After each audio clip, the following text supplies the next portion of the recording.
Et on voit qu'à travers toutes ces positions, la justification, comme Allah subhanahu wa ta'ala dit, يَحْلِفُونَ بِاللَّهِ إِنْ أَرَدْنَا إِلَّا إِحْسَانًا وَتَوْفِيقًا. Ils jurent par Allah que non, nous avons voulu que la bienfaisance, que le bien et la réconciliation. Un exemple, nous sommes en Europe, chers. Et en Europe, et même pas en Europe, dans le monde entier, jusqu'en Arabie, jusqu'à la Mecque, le système financier, banquier, comme vous voulez, c'est que le riba. Et on ne peut pas acheter une maison sans le riba. J'ai ma famille, j'ai tant d'enfants, j'ai mes parents. Plutôt que de payer un loyer pendant 20, 30 ans, c'est mieux d'acheter une maison que de perdre l'argent des musulmans. Ok, on donne le fatwa. Achetez les maisons avec riba,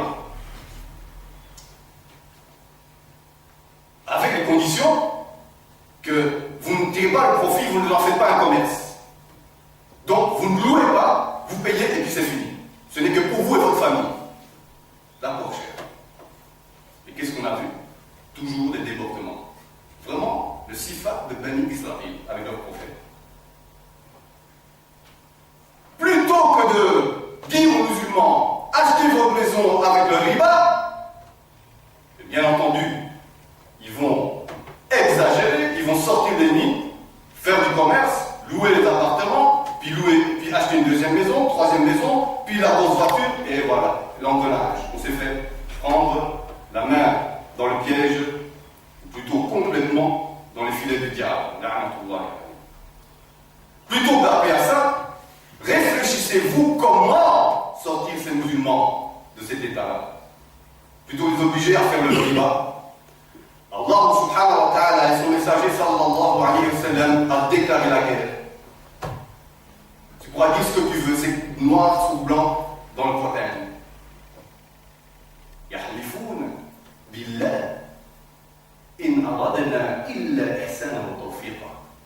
Mais juste maintenant, nous on a vu l'intérêt des musulmans, on ne va pas perdre l'argent. Donc on a pensé au bien et à la réconciliation. Donc on va voir le mécanisme à travers les versets d'Allah subhanahu wa ta'ala. Et à travers l'explication de Ibn Jarir al-Tabari, al-Qurtubi, al-Suyuti et al-Nisaoui, rahimahumullah, dans Surah al-Nisa. N'as-tu pas vu ceux qui prétendent croire en ce qu'on a révélé sur toi, Mohammed sallallahu alayhi wa sallam, et à ceux avant toi, donc aux gens du livre, qui vont chercher à trancher dans leur litige, à juger entre eux par le Tarout. Alors que nous leur avons ordonné de mécroire en ce Tarout, et le diable, la'natullah alayhi, lui, il ne veut que les égarer dans un lointain égarement. Donc, n'as-tu pas vu Mohammed sallallahu alayhi wa sallam?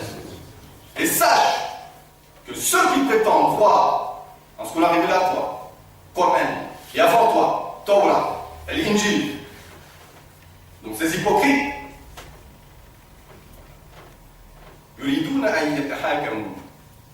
ils veulent juger entre eux par d'autres lois que celles d'Allah subhanahu wa ta'ala. Il est tarout, par le tarout, tout ce qui est adoré en dehors d'Allah subhanahu wa ta'ala. Ici, dans ce verset, ça concerne le jugement, les lois, les arrêts d'Allah subhanahu wa ta'ala, donc, ou en dehors d'Allah subhanahu wa ta'ala. Alors que Allah subhanahu wa ta'ala a envoyé ses messagers, ses prophètes, pour ordonner aux gens de l'adorer sans rien d'associer, de se soumettre à lui et à ses lois, et de mécroire, là, de devenir de vrais mécréants en le tarout. Non seulement en le tarout, mais en tous ses adeptes, en tous ses affiliés, et en tous ceux qui appellent au tarout. Ceux-là même qui ont abandonné l'ordre le jugement d'Allah subhanahu wa ta'ala pour se soumettre à l'ordre et au jugement du diable. Et c'est une des grandes caractéristiques de Messie Dajjal. C'est pour ça qu'on a commencé à dire ces sociétés, ce monde dajjalisé.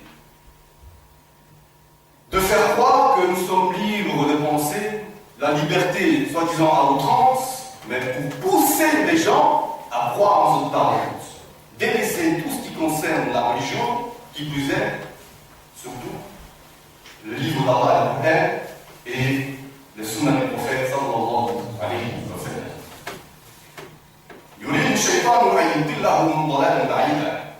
Et c'est le diable associé avec ce Dajjal qui veut vous égarer d'un lointain égarement, qui veut vous égarer de la justice, de la vérité, de al-huda, la guidée, la guidance.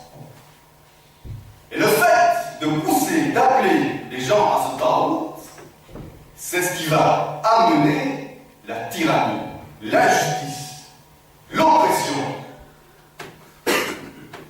Ces versets descendus et ceux qui suivent, vous connaissez tous l'histoire de ce hypocrite, le litige entre ce hypocrite et le juif. Le juif a dit on va trouver le prophète Mohammed sallallahu alayhi wa sallam. Parce qu'il savait très bien que le prophète sallallahu alayhi wa sallam, il ne prend pas le choix.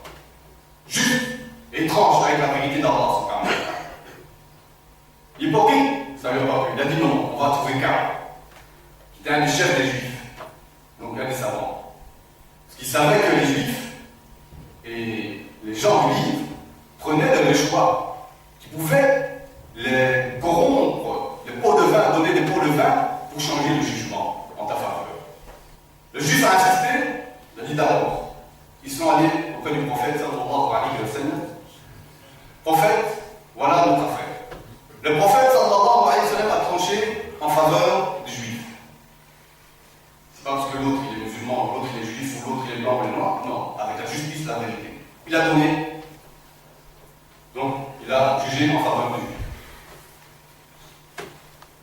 Ils sont sortis de chez le prophète sallallahu alayhi wa sallam et l'hypocrite n'était pas satisfait. Il n'a pas accepté. Il a dit non, on va voir Abu Bakr. On va dire Allah. Ils ont expliqué leur affaire. Abu Bakr Siddiq a donné raison aux juifs. Sorti de chez Abu Bakr Siddiq, toujours pas satisfait. Ils vont voir Omar Khattab, il lui explique l'affaire. Et le juif dit Omar, on est allé trouver le prophète. Il m'a donné raison. Sallallahu alayhi wa sallam. On est allé trouver Abu Bakr Siddiq, il m'a donné raison. Omar Khattab, il demande donc c'est comme ça. Il dit oui, effectivement. Il dit attendez, ne bougez pas. Il est rentré chez lui, il a pris son sabre, boum, il a coupé la tête de l'hypocrite. Il dit voilà comment je traite ceux qui se rebellent ou ne se soumettent pas au jugement d'Allah et de son prophète sallallahu alayhi wa sallam. Là-dessus, le juif était peur et il a fait. Et c'est là que le prophète sallallahu alayhi wa sallam a dit à Omar al-Khattab radiyallahu anhu anta al-Farouq. Jibril alayhi salam est venu chez le prophète sallallahu alayhi wa sallam, il a dit farraqa Omar bayna al-haq wal-batil. Omar radiyallahu anhu a séparé, a distingué entre la vérité et le mensonge. Et c'est comme ça qu'il a été nommé, surnommé al-Farouq, le sage, le réfléchi, le juste. Celui qui distingue, qui tranche entre la vérité et le mensonge, la vérité, le bien et le mal. Donc, dans les plus petites de nos affaires et de nos litiges, nous devons recourir aux imams, aux savants, à la loi d'Allah subhanahu wa ta'ala. Combien de croyants se sont égarés, ont cherché le hukm, il a tarout, et c'est la malédiction qui est tombée sur eux. J'ai un litige avec ma femme, ou avec mon mari. Ça arrive au divorce, on va devant l'imam. Ça ne me satisfait pas, que ce soit pour l'homme ou la femme. Je vais chez le juge tarout. Et là, je te fais tous les coups en traite inimaginables. Est-ce que ces gens-là sont croyants? Ou ou bien ils ressemblent à ces hypocrites qui n'ont pas accepté le hukm d'Allah et de son prophète sallallahu alayhi wa sallam. Tu es en train de croire que tu travailles pour tes intérêts et celui de tes enfants ou de ton affaire sur laquelle vous êtes en litige, alors que le diable, il ne veut que vous égariez plus loin encore. Tu t'es fait avoir par le diable.